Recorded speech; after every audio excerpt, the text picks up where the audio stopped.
What's up, guys? Just gonna do a quick little video here on how to measure riglet and a couple little tips and tricks. So first thing, riglet is this metal cover, so it covers step flashing that goes up the side of the brick wall or stucco or stone. And here it also covers the dormer flashing. So if you were to pull this out, you can kind of see it. You got step flashing running up this whole sidewall, and then dormer flashing on the front, and that just keeps water out of that seam where the roof meets the sidewall. And we had to add step flashing and riglet on this roof because when they built the home, the builder didn't put any step flashing behind that brick. And when we tore the roof off, we found out there was no step flashing existing. So we wanted to make sure we could get this all, sealed, flashed, so we don't run into problems in the future. So obviously you're not going to get step flashing behind the brick or behind the stucco.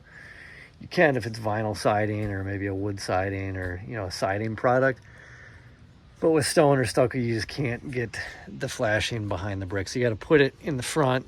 The step flashing or the dormer just sits in the front of the brick, gets secured in with the roofing, and then we put a riglet counter flashing on to cover it.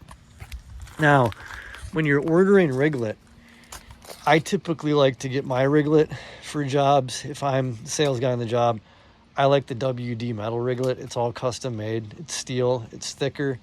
You can get it in like 20 different colors. Those colors are in the back of our brochure that we give out to clients. Otherwise, ABC sends out riglet, and it's always 4 3/4 inch wide, and they have it in black, brown, Terra bronze, which is kind of like a grayish basically, and then a galvanized aluminum.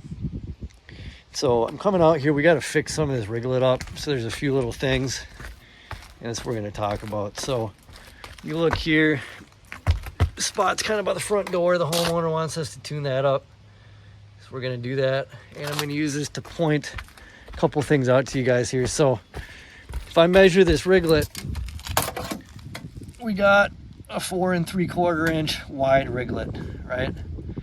Now, if you look here at the corner, this doesn't line up. Now, why is that? I'll tell you why. This riglet, same height, 4 3/4. The problem is, once you cut it at an angle, that angled cut is longer than straight cut. Simple geometry, right? So if you guys are ever ordering riglet for a chimney or a job like this, you want to try and figure out, okay, if you're going to have a riglet a certain width on the side, how tall are you going to have to do it for the front? So that way, ideally, the corners match up, right?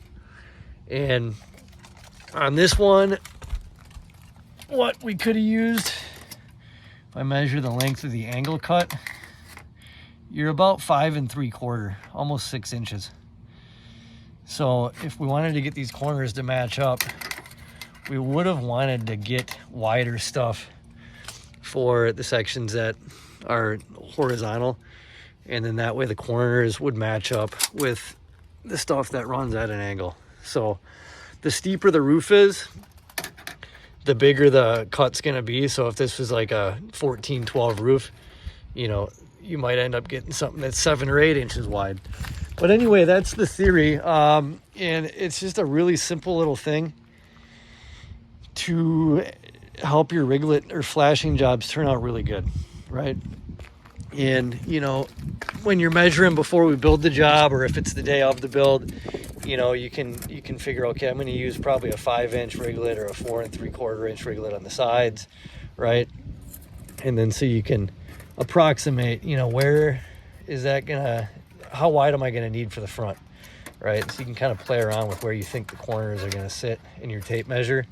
But a lot of times you need an extra inch or so. On a 7/12, 8/12 pitch roof, you might need an extra inch, maybe 1.5 inches on the front as compared to the sides.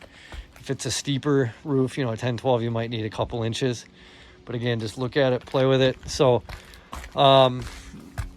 what they do is, to get this riglet in, they just use a grinder. So they snap a chalk line, in this case 6 inches off the roof, and then they use a grinding wheel and grind into that stone. And the riglet just has a little L-shaped lip on the top, right? And it just gets basically tapped in to that line there on the brick. And I might show you guys that in a second. But what we're gonna do here is I'm gonna look at grinding a line a little higher in, probably right here. So I got a grinder with me. I'm gonna take this screw out and just overlay a new piece right over the top. And then I'm gonna try and screw that in at the end, just to get this tidied up, get it looking nice and neat. And check back here in a few minutes once we're done.